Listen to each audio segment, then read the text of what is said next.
I've been with the museum since its inception in 1991. We helped to develop this house as a museum when we learned that it was a safe house on the Underground Railroad.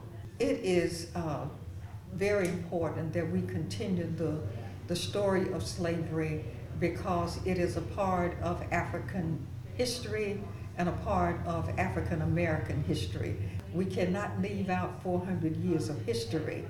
We want people to get a more complete story of African history, of African American history, of the slave trade, of the lives that were affected. This is very important that we take this time in this 400th year to understand the ramifications of millions of people being taken from their motherland. It robbed Africa of a whole generation of young people being torn from their families.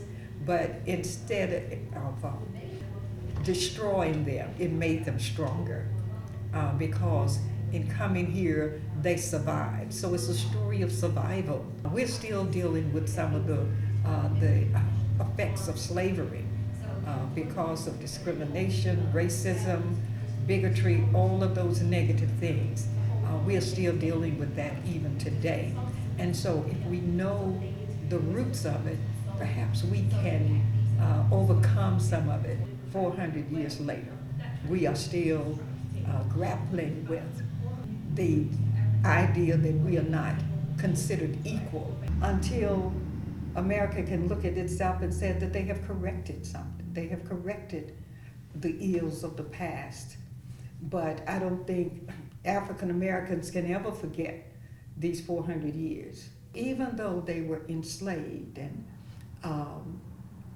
brutalized, they still persevered. They created.